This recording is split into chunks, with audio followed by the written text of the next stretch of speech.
Bonjour à tous et bienvenue dans la formation WinDev Mobile 19 consacrée à Android. Donc nous sommes dans le chapitre IHM et nous allons voir ensemble la gesture. Donc la gesture en fait ça concerne le balayage et le multitouche sur un device. Donc on va voir ensemble les différents champs qui gèrent de façon automatique la gesture et on va voir les ordres de programmation permettant de capturer ces informations de balayage et de multitouche. Donc pour tester les possibilités de gesture, donc de balayage sous Windows Mobile, ce que je vous propose c'est de partir donc d'un projet de test, donc à partir d'une nouvelle fenêtre, et on va tester la variable gesture qui permet de retourner des informations sur la vitesse de déplacement, pas mal d'options. Donc ici je crée une image, appelée gesture. Voilà. Ici on va afficher des informations pour afficher des informations sur la gesture. Donc ici je vais rajouter un champ qu'on va marquer, qu'on va appeler info texte multiligne. OK. Et donc ici, en cliquant sur F2, donc à chaque balayage, à chaque zoom, à chaque scroll, à chaque clic, on va rajouter une information qui va une procédure locale qui va nous donner des informations sur le balayage. On va marquer info gesture. Voilà, donc ici il va me proposer de créer une variable, une procédure. Hop. Donc ici, nouveau procédure locale. OK. On arrive dans la procédure locale. Donc on peut avoir des informations sur, donc si je tape gesture, sur la vitesse, donc la direction déjà, on va regarder la direction. Donc ici on va faire un selon sur la direction. Donc si on va de bas en haut, si on va de haut en bas, si on va de droite à gauche, ou si on va de gauche à droite. Donc ici je vais remplir mon libellé. Donc libellé info est égal à, hop, OK, voilà, pas d'autres cas. Donc ici on va marquer de bas en haut, de haut en bas. Donc avec cette variable, ça permet vraiment de récupérer des informations sur le balayage et ensuite en fonction de vos besoins, pouvoir déterminer des actions particulières. Donc voilà en ce qui concerne le sens, la direction du balayage. On va y rajouter donc plus égal RC, on va y rajouter la direction. Donc ici, pardon, hop, direction, non, pourquoi je parle de direction? C'est pas la direction, c'est la vitesse. On vient de faire la direction. Point vitesse, voilà. Et on va aussi rajouter la distance. La distance, donc si vous faites un balayage, par exemple uniquement avec un doigt de droite à gauche, il va spécifier en pixels, en nombre de pixels, le balayage que vous avez effectué sur l'écran. Par contre, si vous faites du multitouche, donc on verra ça tout à l'heure, on peut connaître le nombre de points appuyés et on peut également connaître donc la distance entre les deux doigts par exemple. Donc pour ça d'ailleurs on va en profiter pour afficher tout. Donc pour le multitouche, ici on a des fonctions qui s'appellent geste nombre de pointeurs. Donc si vous appuyez avec deux doigts, il va nous indiquer 2. Donc ici nombre de doigts, je vais l'appeler. Voilà. On peut avoir aussi la position X et Y du doigt sur l'écran.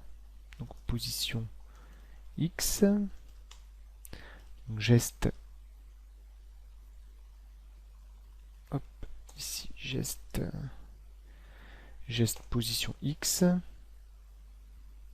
Donc ici forcément il nous demande l'indice du pointeur. Donc en fait si vous avez appuyé avec deux doigts, il faut qu'il sache de quelle position on parle. Donc là on va prendre la position, donc si on n'indique rien il va prendre la première position. Donc si on peut lui spécifier. Et ici on a des informations sur des options sur la position pour le calcul de la position, donc par rapport au champ, à l'écran, à la fenêtre ou à l'image. Donc ici par exemple ce qui nous intéresserait c'est effectivement la position X par rapport à l'image du premier doigt appuyé et Y, position Y. Voilà. Donc ici je retourne sur mon image. Donc ici sur chaque clic, balayage. Donc on voit effectivement que pour la gestion on a déjà des événements. Donc sur le balayage horizontal vertical, le scroll au doigt, les zooms, donc on a déjà des événements qu'on peut capter. Nous ce qui nous intéresse c'est d'avoir des informations sur le balayage. Ok, voilà, on va peut-être quand même rajouter peut-être une image, ça peut être sympa. Donc ce qu'on va mettre, est-ce qu'on a des clip art ou sinon je dois avoir une image, des images sur mon PC. Ok, donc je vais aller dans ma bibliothèque. Voilà, on va prendre un fond. Donc on va le copier dans le répertoire. Homothétique centré. Donc on verra aussi par la suite qu'on a la possibilité effectivement de zoomer. On a pas mal de possibilités sur les champs. Donc ici tout est désactivé. Ok, c'est ce qui nous intéresse. Donc ici on va le déployer sur le mobile. Test gesture. Première fenêtre du projet. On peut le tester comme ça. Donc voilà, il nous donne des informations. Le problème effectivement c'est que dans l'émulateur, dans le simulateur, on n'a pas beaucoup d'informations sur. On a difficile à faire, on a du mal à faire du drag and drop, hein, forcément. Donc par contre, je viens quand même de m'apercevoir d'une petite anomalie. C'est à chaque fois qu'on l'appelle, ça serait bien de la réinitialiser à blanc. Maintenant, non, parce que ici je la réinitialise avec la direction. Bon, on va faire propre, c'est pas grave, on va faire comme ça. Non, la direction elle est toujours renseignée, mais bon, si on fait que cliquer, la direction ne sera peut-être pas renseignée. Donc on va déployer. On va voir ce que ça donne sur le mobile.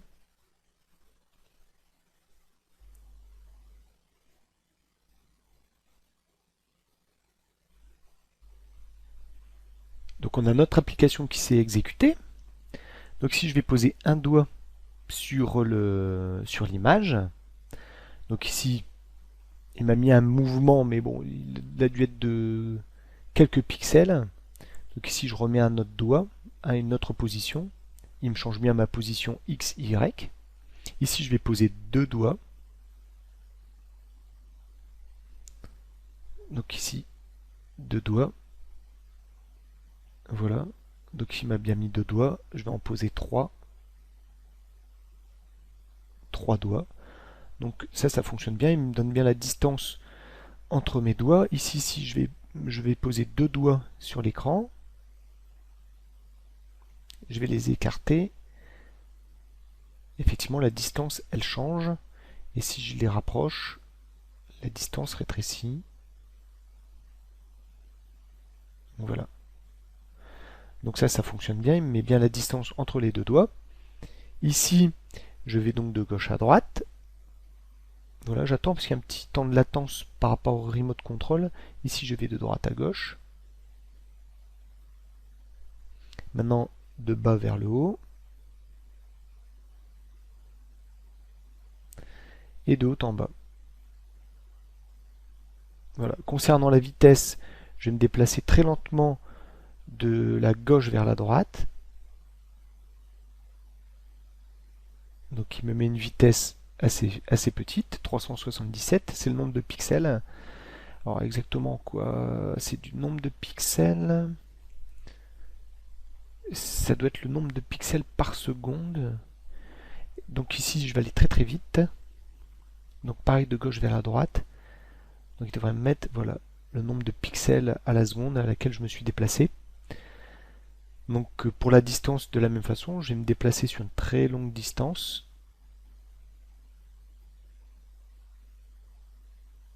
J'ai fait un balayage un peu plus court. Donc voilà. Donc voilà, on peut récupérer toutes les informations des balayages avec la variable gesture et les fonctions gestes du W-langage. Donc maintenant, ce qu'on peut voir, c'est effectivement de façon automatique, ici, sur un champ image, on peut faire des zooms et des scrolls. La mise à l'échelle automatiquement, donc en double tape sur l'image, on retourne à une échelle de 100%. Mode d'affichage initial, c'est bien l'homothétique centré. OK. Donc ici, on va retirer nos infos. OK. On va mettre ça en commentaire. Voilà. Et on va laisser faire automatiquement les fonctions de balayage sur l'image. Donc je génère, on redéploie tout de suite pour voir ce que ça donne sur le mobile. Donc voilà, il a installé l'application.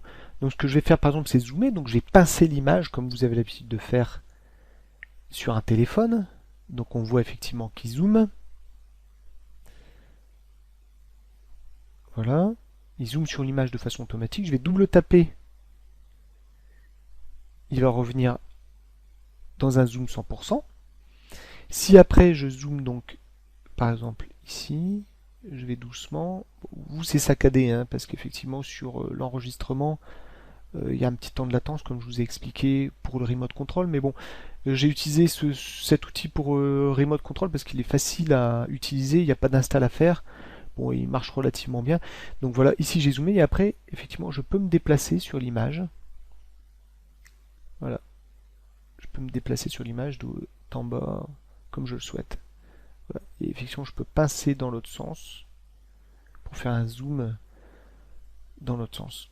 Donc voilà les différentes possibilités qu'on a sur l'image de façon automatique, donc c'est plutôt sympa. Ensuite, on a comment dire, d'autres champs qui possèdent des fonctions automatiques pour les balayages. On a par exemple la zone répétée. Donc ce que je vous propose, c'est d'ouvrir notre projet, euh, gérer mon budget et faire un test avec avec ce projet. Donc oui, on va sauvegarder. Donc voilà, vous allez voir, il y a des options qui sont plutôt sympas sur le balayage. Donc ici, on avait dans nos paramétrages, voilà, la gestion par exemple des catégories. Donc on va se créer une fenêtre pour gérer nos catégories. Une fenêtre vierge. Voilà, style avec une action barre. Voilà. On va l'appeler catégorie gérée. On va l'enregistrer. Donc il me demande un titre. Donc gérer les catégories. Ah bon, il me change le nom de ma fenêtre. Catégorie gérée. Voilà. Et donc ici on va ajouter une zone répétée. Verticale. On va afficher des données provenant d'un fichier, les catégories. On va afficher uniquement les libellés. Suivant. Rubrique de tri sur le libellé. Une seule colonne. Fichier en accès direct. Voilà. On va afficher tout ça jusqu'en bas. Voilà. Un petit ancrage. Et ici, on va aller voir les propriétés de la zone répétée. Ah, par contre, effectivement, à chaque fois, il me met une zone comme ça. On va mettre plutôt un libellé. Le même libellé qu'on a, par exemple, sur la liste des comptes. Ok. On va pas s'embêter, on va faire un copier-coller. On va changer le binding. Hop. Je double-clique sur le libellé. Je vais changer ma liaison. Bah, il me l'a mis automatiquement sur libellé. On va raccourcir la zone répétée. Voilà. Donc on va sur les propriétés de la zone répétée. Ici, on va trouver des informations dans le détail ici sur ce qu'on souhaite faire lors de balayage. Donc voilà, ici, soit on souhaite faire une suppression automatique, soit on fait on lance une action par programmation lors du balayage d'une ligne. Donc ici, on va mettre suppression automatique. Ici, on a d'autres choses qui sont possibles, mais effectivement, c'est pas par... il faut que les données soient chargées en mémoire. Donc on verra ça tout à l'heure. Je vais juste vous montrer les catégories. On va rajouter une. On n'a pas encore fait d'écran pour en ajouter. Pour jouer un petit peu avec. Catégorie 1. Voilà. Catégorie 2. Ok. Donc on exécute. Voilà. Et par un balayage, voilà, je supprime mes catégories dans mes fichiers. Donc on le fera après tout à l'heure sur le mobile. Mais effectivement ici, je glisse. Hop, et je supprime la catégorie directement dans les fichiers. Donc je vais voir dans WDMap mes catégories. On voit effectivement qu'il a supprimé mes catégories. Donc je vais rajouter pour tout à l'heure sur le mobile. Donc voilà une fonctionnalité qui est plutôt sympa pour la suppression de façon automatique. Après effectivement on peut faire une action par programmation. Donc ici on va voir ici balayage d'une ligne. On peut afficher une information.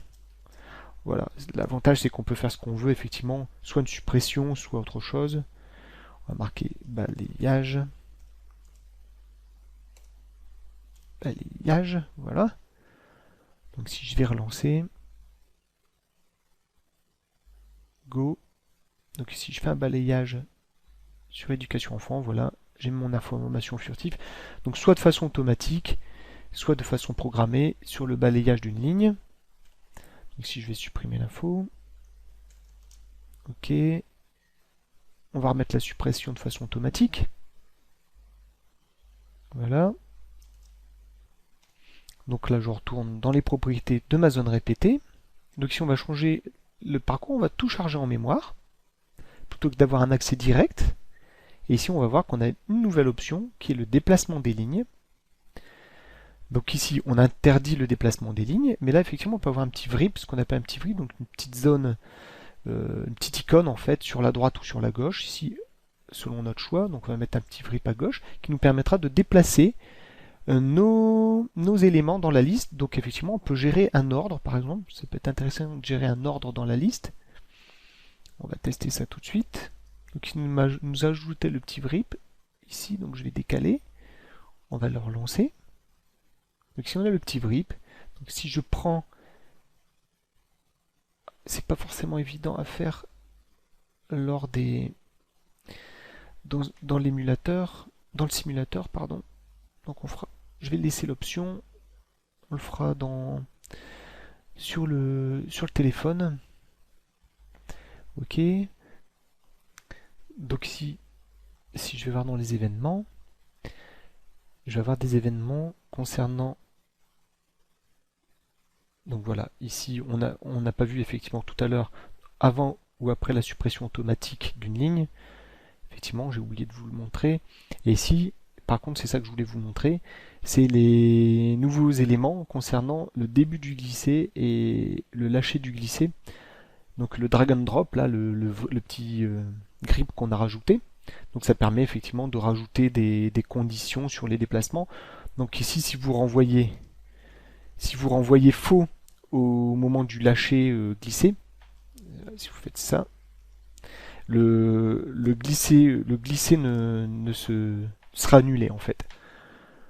Donc voilà en ce qui concerne le vrip. Donc on va aller voir, on va le générer, et puis on va voir ce que ça donne sur le téléphone.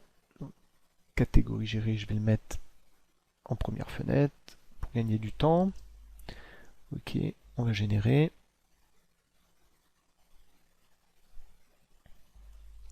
Donc nous voilà dans l'application. Donc ici, moi, je vais essayer de faire un déplacer des éléments. Ce qui est pas forcément évident. Donc si par contre ici, je vais supprimer effectivement l'élément. Voilà. Par contre, le grip, j'ai beaucoup de mal à le déplacer. Alors pourtant je prends et je glisse. Bon. Non, ça devrait le faire. Par contre, j'y arrive pas. Maintenant, c'est effectivement, je laisse appuyer et je déplace. Je ne sais pas pourquoi il veut pas me le déplacer. Bon. Par contre, c'est bien comme ça que ça fonctionne. À savoir également que sur les zones répétées horizontales, le déplacement n'est pas possible. Et sur les zones répétées multicolonnes, j'en profite pour vous le dire. Par contre, là, effectivement, je ne sais pas pourquoi il veut pas me les déplacer.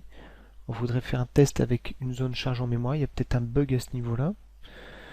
On peut faire le test rapidement. Donc ici, on va marquer contenu donc par programmation. Voilà. Ici, on va l'initialiser. Initialisation pour toute catégorie. Ok. Zone répétée, ajoute ligne. La zone répétée et on va donc ajouter catégorie.libellé. Voilà. On va juste faire un petit test vite fait. Go. Bon, j'ai toujours shopping. Pourquoi il me sort ça?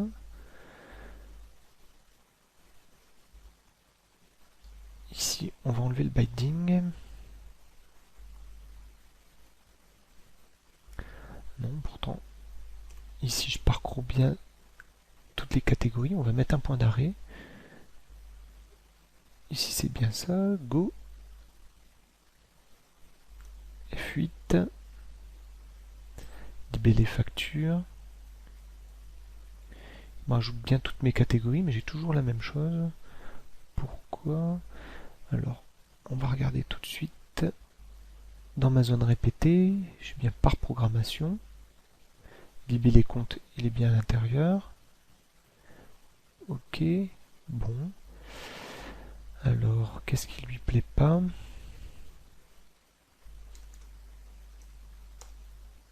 On va ajouter une ligne, on va le faire manuellement, mais je ne sais pas pourquoi. Il n'accepte pas comme ça. ZR catégorie 2 zone répétée occurrence.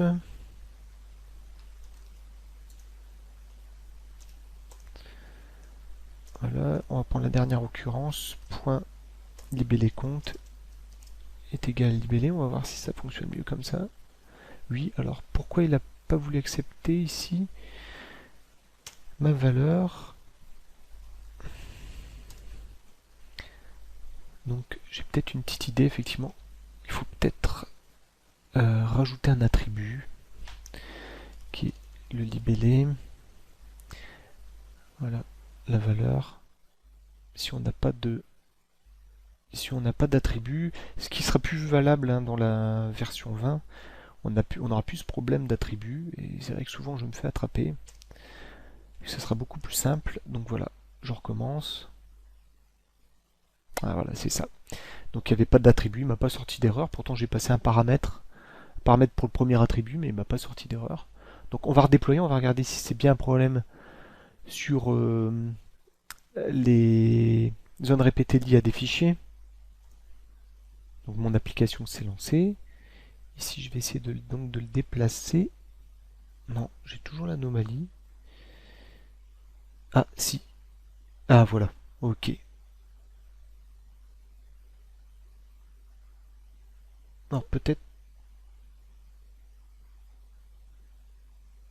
Alors je sais pas comment j'ai fait. Bon, alors peut-être que ça marche effectivement avec les zones fichiers, mais bon voilà, vous avez vu, j'ai réussi à en déplacer un.